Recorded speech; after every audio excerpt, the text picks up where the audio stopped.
자, 그동안 추미애 법무부 장관은 이 감옥에 있는 김봉현 전 스타모빌리티 회장의 말을 빌어서 이 라임 사태와 관련해서 윤석열 검찰총장은 수사 지휘권을 박탈시켰습니다. 그리고 검사 비위 의혹, 룸사롱에서 1,000만원어치 술을 얻어먹었다는 3명의 검사 찾기에 지금 서울 남부지검은 혈안이 되어 있습니다. 그런데 그 수사도 지금 제대로 진행이 되지 못하고 있는 것 같습니다. 그리고 김봉현 전 회장은 옥중에서 이 여당 정치인들한테는 로비한 적이 없다고 주장했습니다. 야당 정치인 이야기가 나왔습니다. 그런데 이번에 여당 정치인, 현역 국회의원 이름이 나왔습니다. 자, 기동민 의원에게 김봉현 전 회장이 수천만원을 주는 현장을 목격했다는 이강세 전 스타모빌리티 대표의 증언이 SBS를 통해 보도됐습니다. 자, 전 광주 MBC 사장이었던 이강세 전 대표, 이 정치권 로비에 요소 중요한 역할을 한 것으로 알려지고 있습니다. 광주 MBC 기자 출신입니다. 그리고 강기정 전 청와대 수석을 만났을 때도 이 이강세 전 대표가 이름이 나옵니다. 광주 지역 기자를 했기 때문에 이 호남 출신 민주당 의원들과는 상당히 많은 이 친분을 쌓은 사람으로 보입니다. 자, 점점 더 일이 커지는 것 같습니다. 자, 이강세 전 광주 MC 사장, 김봉현 씨가 민주당 기동민 의원에게 수천만원을 전달하는 것을 직접 봤다고 검찰에 진술한 사실이 SBS 취재가 밝혀졌다고 어젯밤 탈뉴스가 보도했습니다. 한밤 충격적인 보도에 청와대와 민주당은 발칵 뒤집혔습니다. 자, 지금까지 추미애 장관은 이 권력, 살아있는 권력인 청와대나 민주당 쪽이 아니라 야당 정치는 왜 수사하지 않는다고 윤석열 총장한테 이 압력을 가했습니다. 그리고 검사들이 문제다, 뭐 이런 격가지 위주로 이야기했습니다. 그리고 김봉현 전 회장의 말이 다 맞는 것처럼 이야기했습니다. 그러나 김봉현 전 회장의 옥중 편지, 자, 라임 사태와 관련해 정치인에게 로비한 적이 없다고 주장했는데 이게 사실이 아닌 것으로 드러나면서 김봉현 전 회장의 검사 접대니 이런 말들도 지금 신뢰성이 흔들리고 있습니다. 추미애 법무부 장관 이제 어떻게 할 건지 한번 지켜보겠습니다. 그리고 지금 라임 사태를 수사하고 있는 서울 남부지검, 자, 박순철 전 남부지검장이 추미애 장관의 항명을 하면서 사퇴를 했습니다. 그리고 그 후임으로 추미애 장관이 믿는 그쪽 스타일의 지검장이 왔는데 지금 이런 일들이 지금 벌어지고 있다는 것이 SBS 취재가 밝혀졌습니다. 어떻게 할지 한번 지켜보겠습니다. 자, 아무튼 이 사태는 권력 핵심과 관련된 겁니다. 라임과 관련된 이 범죄 혐의자들이 아니 여권에 로비를 하지 왜 야권 정치인, 그것도 국회의원도 아닌 지구당 위원장한테 로비를 세게 하겠습니까? 아무튼 이 문제도 수사 결과 밝혀지겠지만 지금 하나둘씩 드러나는 것들, 특히 현역 민주당 기동민 의원에게 수천만원을 김봉현 전 회장이 전달하는 것을 직접 봤다는 이강세 전 광주 MBC 사장, 이강세 전 스타모빌리티 대표의 발언이 나오면서 지금 정치권은 충격에 빠진 모습입니다. 자, 어젯밤 SBS의 보도는 진짜 충격적이었습니다. 자, SBS는 사건 관계인을 통해 입수한 자료를 가지고 이강세 전 광주 MBC 사장이 지난 6월 검찰에 체포된 상태로 두 번째 조사를 받았습니다. 이강세 전 사장은 김봉현 씨를 정치권에 연결해준 인물로 알려져 있습니다. 이 씨는 검찰 조사에서 지난 2016년 김봉현 씨가 더불어민주당 기동민 의원에게 몇 천만원을 건네는 것을 직접 봤다고 말했습니다. SBS의 보도 내용입니다. 자, 자신과 기 의원이 함께 있는 자리에서 김봉현 전 회장이 직접 금품을 건넸다고 SBS가 보도했습니다. 자, 물론 이거는 수사 중인 것이고 기동민 의원도 반론을 할 겁니다. 그러나 어제 SBS 보도를 보면 상당히 충격적입니다. SBS가 기동민 의원이라는 실명을 박아서 보도했다는 것, 물론 아직까지 기동민 의원이 수천만 원을 받았다고 단정적으로 말하기는 힘듭니다. 이것은 어디까지나 SBS의 보도입니다. 검찰발 보도입니다. 자, 그리고 또 검찰 수사를 해봐야 되고 법정에서 최종적으로 판결을 받아야 기동민 의원이 수천만 원을 받았다고 단정할 수 있겠지만 아직은 무죄 추정 원칙은 있습니다. 그러나 SBS가 언론의 기준이 있을 텐데 이렇게 기동민 의원의 실명을 박아서 보도했다는 것은 나름대로 SBS는 믿는 구석이 있을 겁니다. 자, 이 보도 때문에 지금 범여권은 엄청난 충격을 받을 것으로 보입니다. 자, 이강세 전 대표 시기와 장소 등 구체적인 내용은 다음에 진술하겠다고 말했다고 합니다. 이 밖에도 이강세 전 사장은 또 다른 범여권 인사 A씨가 김봉현 씨에게 돈을 빌린 적이 있다는 얘기도 전해 들었다고 말했다고 합니다. 자, 기 의원과 A씨는 최근 피의자 신분으로 검찰 조사를 받은 것으로 확인됐다고 SBS는 보도했습니다. 자, 지난달 김봉현 씨 2차 옥중 서신에서 기동민 의원을 만난 것은 인정했지만 라인과 관련해서 직접 돈을 주며 로비한 적은 없다고 전면 부인했습니다. 이에 대해 기 의원 측은 2016년 국회의원에 당선되기 전 이강세 전 사장을 김봉현 씨와 만난 적이 있지만 양복받은 것 외에는 금품수수 의혹은 말이 안 되는 이야기라고 부인하고 있습니다. 자, 범여권 인사 A씨는 연락이 닿지 않아서 입장을 들을 수 없었다고 SBS는 보도했습니다. 자, 지금 검찰의 수사 계속되고 있습니다. 검찰은 라인펀드 판매 재개 청탁과 함께 수억 원을 받았다는 의혹을 확인하기 위해서 야당 유력 정치인으로 지목된 검사장 출신 비변호사, 집과 사무실, 우리금융그룹을 압수수색했습니다. 자, 어쨌든 여든 야든 이게 중요한 게 아닙니다.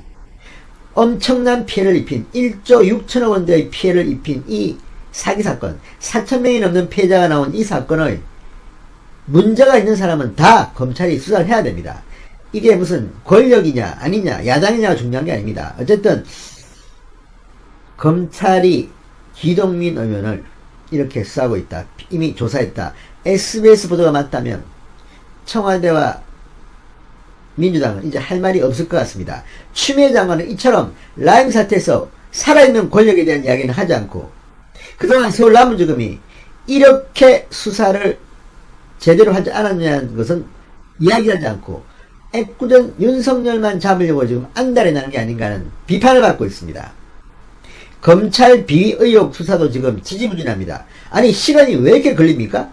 추미애 장관은 국회에서 마치 검사들이 술접대 받은 것이 사실이냐 정황이 맞다느냐 김봉현 전 회장의 손을 들어주는 듯한 발언을 했습니다. 그런데 이 수사가 왜 이렇게 힘들죠? 네, 재판부에서 이 내일 있을 결심 공판의 방청권을 오늘 하루 앞서서 현장 추첨을 통해서 정하기로 했습니다. 그래서 전체 45명까지 방청권을 주기는 하는데 이 중에 28명은 본법정에서 방청을 할 수 있고 나머지 17명까지는 중개법정에서 방청을 해야 하는 그런 추첨이었습니다. 그런데 전체 숫자는 미달됐어요.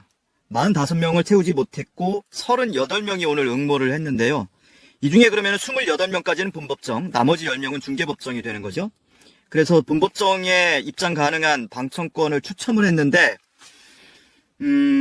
결론은 다행히 본법정에서 방청을 할 수 있게 됐습니다. 제가 이 응모권이 4번이었거든요. 그런데 1번, 2번, 3번, 5번, 6번, 7번까지 다 당첨이 되는데 4번을 안 부르는 거예요. 그러다가 맨 마지막에 26번째에 다다라서 4번이 불리워져서 다행히 내일 본법정에서 방청을 할 수 있게 됐습니다. 굳이 왜 이렇게까지 해야 되는지 모르겠어요. 내일 선고도 아니고 결심 공판, 최종 변론이거든요.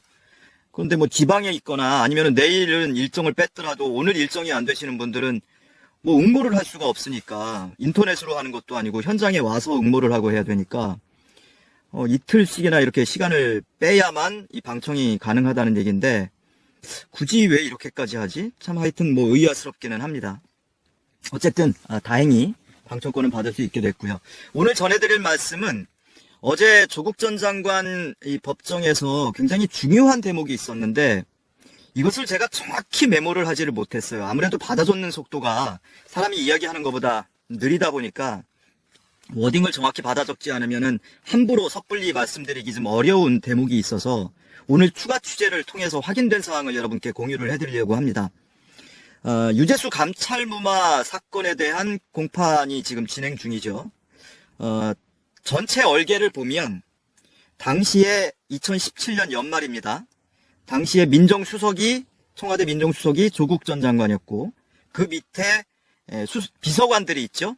그 중에 특히 이 특감반을 관할하고 있는 반부패 비서관이 박형철 비서관이었고, 그리고 이 건과 관련해서 유재수 감찰 사건과 관련해서 함께 상의를 했던 사람이 민정비서관이었던 백원우 비서관입니다. 조국, 백원우, 박형철 이렇게 3명이 지금 피고인으로 기소가 돼 있고요. 그 밑에 박형철 밑에 특감반 원들이 있죠. 그 중에 특감반장이 이인걸 변호사고, 그 밑에 이제 특감반원들이 있는 겁니다. 그런데 검찰은 기소할 당시에는 이 직권남용의 피해자를 특정하지 않고 있다가 공판 과정에서 피해자로 이인걸 특감반장과 최초 보고자, 유재수 감찰 사건을 최초로 동향보고했던 특감반원 이 2명을 피해자로 특정을 했습니다. 그런데 이들 관계에 있어서 수사 단계에 박형철 비서관과 이인걸 특감반장이 결정적인 진술을 하죠. 이 2명의 진술 때문에 조국 전 장관을 비롯한 3명이 기소가 된 겁니다, 결과적으로. 그런데 박형철 비서관은 본인이 결정적인 진술을 하고도 본인도 기소가 됐죠. 그래서 이 법정에 이르러서는 진술이 조금 뉘앙스가 달라집니다. 본인이 피고가 되고 보니까. 자, 그런데 백원우 전 비서관 측 변호인이 어제 조국 전 장관을 신문하는 과정에서 굉장히 중요한 사실을 확인을 해줍니다. 이 사건 수사 당시에 이인걸 특감반장이 본인이 고발된 사건과 관련해서 처음으로 검찰에 출석을 해서 신문을 받게 됩니다. 그것이 지난해 7월의 일이에요. 그런데 이 사건 이인걸 특감반장이 출석을 해서 조사를 받는 과정에서 당시 유재수 감찰은 정상적으로 종료됐다고 그렇게 진술을 했습니다. 아무 문제가 없었다. 정상적으로 종료됐다라는 방향으로 진술을 하다가 진술을 번복합니다. 몇 개월 뒤에.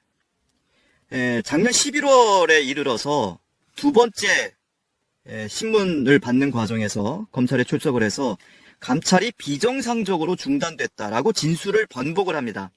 이전에는 문제가 없었다고 하다가 어느 시점 가서 연말에 가서 갑자기 진술을 바꿨어요. 비정상적으로 중단됐다. 그 사이에 무슨 일이 있었냐면 정경심 교수가 입시 그리고 펀드 관련 혐의로 수사를 받고 기소가 됐습니다. 그런데 수사받는 과정에서 조국 전 장관이 이 이인걸 전 특감반장, 즉 이인걸 변호사를 정경심 교수의 변호인으로 선임을 했습니다. 이인걸 씨가 정경심 교수의 형사 변호인이었어요. 그러다가 정경심 교수가 11월 11일에 기소됐죠. 추가 기소됐죠. 추가 기소가 되자마자 사임계를 내고 검찰에 며칠 뒤에 출석을 해서 진술을 번복한 겁니다. 이 감찰 중단된 것은 문제가 있었다. 정상적으로 종료된 게 아니었다라고 진술을 번복한 겁니다. 조국 전 장관은 본인 배우자의 형사 변호인으로 선임을 했죠. 그럼 무슨 의미입니까? 이인걸 변호사를 믿었다. 내 배우자의 사건을 수임할 수 있도록 맡겼다는 것은 이인걸 변호사를 믿었다는 거죠. 뿐만이 아니고 이 유재수 감찰 중단 사건에 있어서 지금 검찰이 이인걸 당시 특감반장을 피해자로 특정을 해놓고 있거든요. 그 권리 행사를 방해받은 피해자로 특정을 해놓고 있는데 만약에 조국 전 장관 입장에서 그 감찰 무마, 감찰 중단, 감찰 불능 뭐가 됐든 간에 이인걸이 피해자라는 인식이 있었다면 본인 배우자 사건을 맡길 수 있습니까? 또 이인걸 씨 본인도 마찬가지예요. 내가 감찰이 무마됐고 감찰이 중단됨으로 해서 피해를 입은 사람이라면 그 가해자격인 조국 전 장관 소개를 받아서 정경심 교수의 사건을 수임할 수 있습니까? 이 시점에 작년 연말 시점에는 누구도 이인걸이 피해자라는 생각을 안 했을 가능성이 매우 높은 거죠. 수사 단계에서 만들어진 거죠.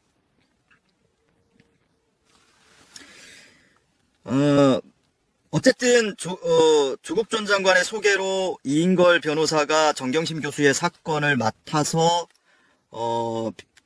조언을 하다가 정경심 교수가 기소되고 나자마자 사임을 하고 검찰에 두 번째 출석을 해서 진술을 번복해서 감찰이 비정상적으로 종료됐다라고 이야기를 합니다. 그러면은 이 수사 단계에서 정경심 교수 사건을 이인걸 변호사가 수시로 상의하고 자료를 함께 들여다보고 하면서 같이 대응을 했는데, 이 정경심 교수의 사건과 관련한 피고 측의 입장, 피고 측의 정보, 이런 것을 다 지득했을 거 아니에요? 그러다가 사임계를 내고 검찰에 전폭적으로 협조를 하고 그러는데, 그럼 정경심 교수 사건을 맡고 있을 당시에 지득한 그런 정보들, 이거를 외부에 유출하거나 공개할 수 없습니다. 변호사법상으로 그래요. 근데 과연 이 내용들이 검찰 귀에 들어가지 않았으리라는 보장은 할 수 있는가? 이것도 좀 의심스럽습니다. 자, 그러면 박형철 전 비서관은 어떤지 보죠. 이인걸 씨가 검찰에 2차 신문 조사를 받으면서 진술을 번복해서 감찰이 비정상적으로 종료됐다라고 한 지 이틀 뒤에 박형철 전 비서관도 검찰에 출석을 해서 조국 전 장관이 감찰을 중단하라고 지시를 했다라고 진술을 합니다. 당시에는 박형철 비서관은 청와대에 근무를 하고 있을 때예요. 반부패 비서관에. 그런데 검찰에 가서 이렇게 진술을 하고 바로 휴가를 냅니다.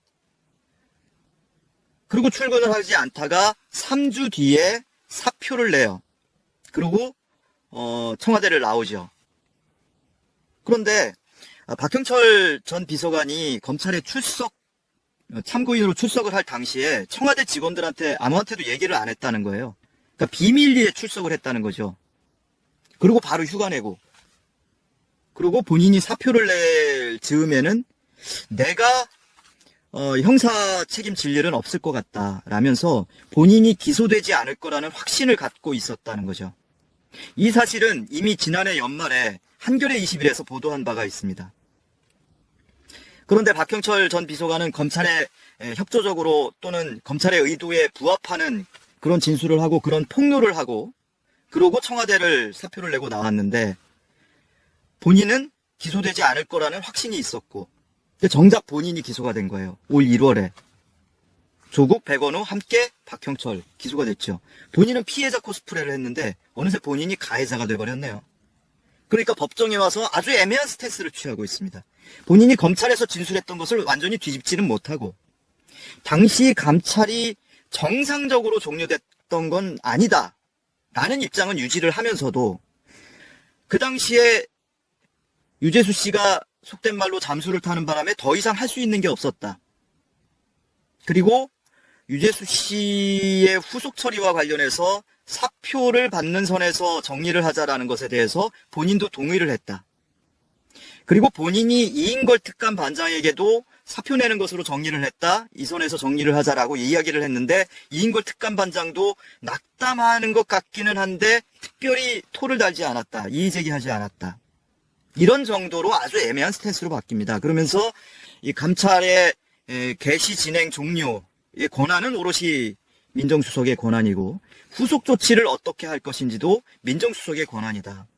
그러니까 나는 내 권한이 아니기 때문에 나는 직권남용이 아니다. 뭐 이런 이야기를 하고 있는 거죠. 본인은 빠져나가려고 이 법정에 이르러서까지 끝까지 조국 백원우에게 지금 책임을 미루는 방향으로 진술을 하고 있는 겁니다. 이 박형철 전 비서관은 누굽니까? 방금 말씀드린 바와 같이 이 백원우 전 비서관이 금융위원회에 인사조치를 해라, 비위 사실이 발견이 됐고, 그리고 공직자 품위 유지 의무 위반을 한 사실이 있으니 인사조치를 해라 라고 통보를 하기로 했을 때 그 3인회의에 함께 참석을 했던 사람이에요.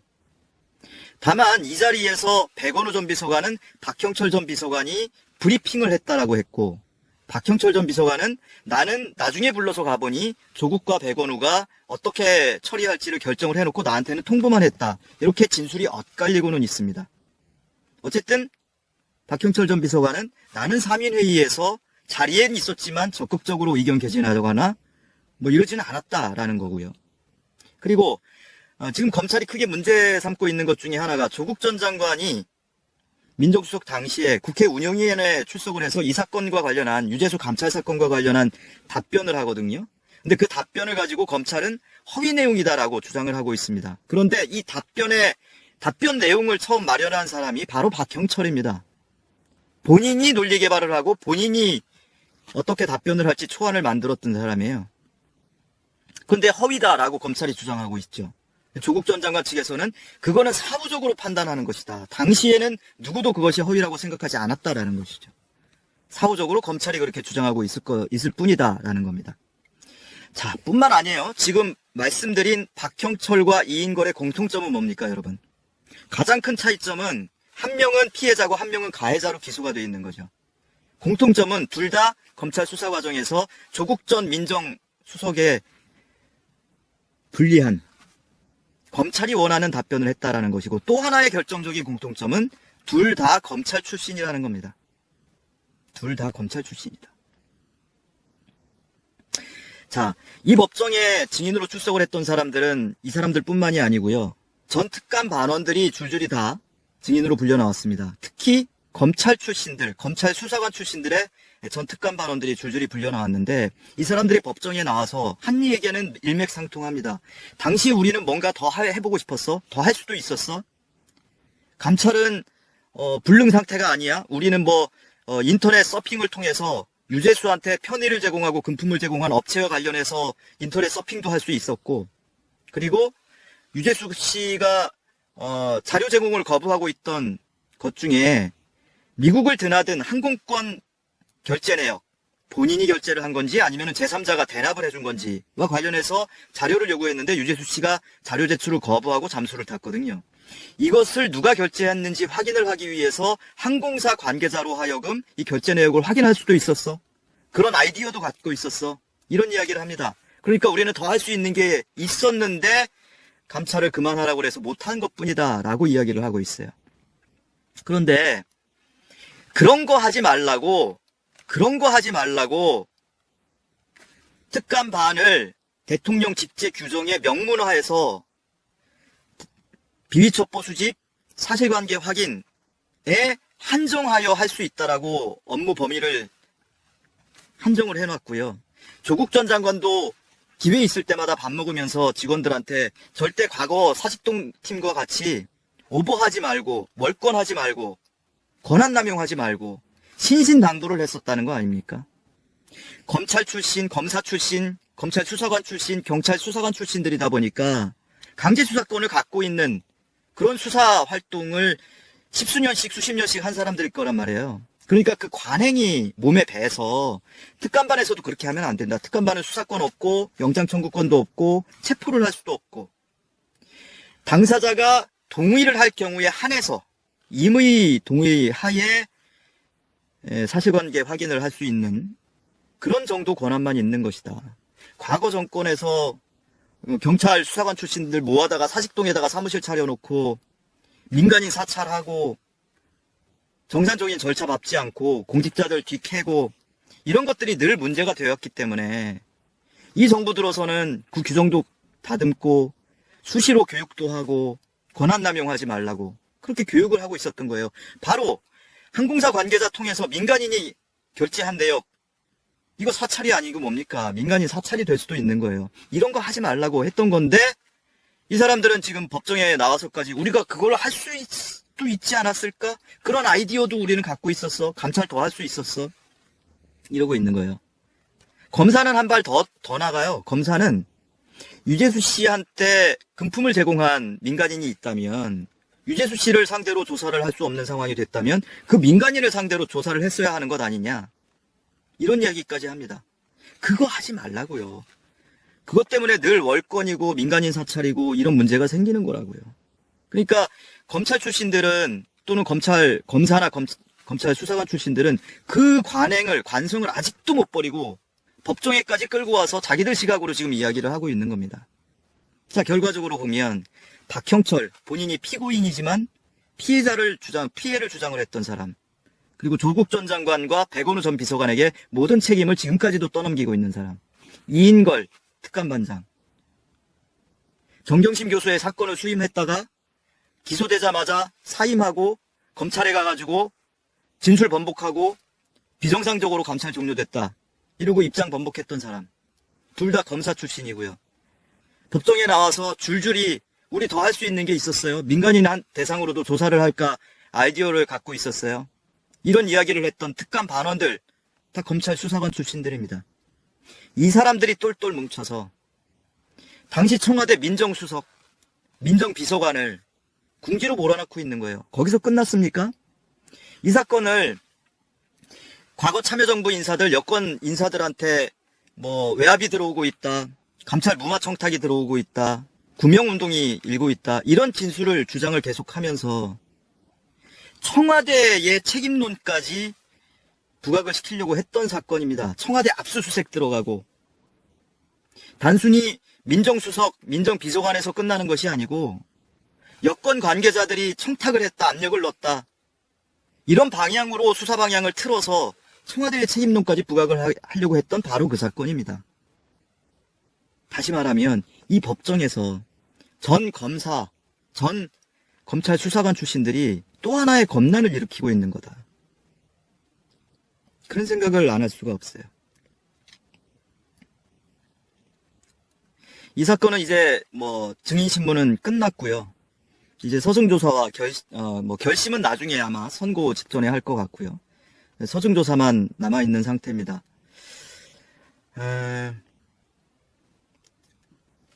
조국 전 장관이 작년에 12월 23일 날 구속영장이 청구됐었어요. 이 사건으로.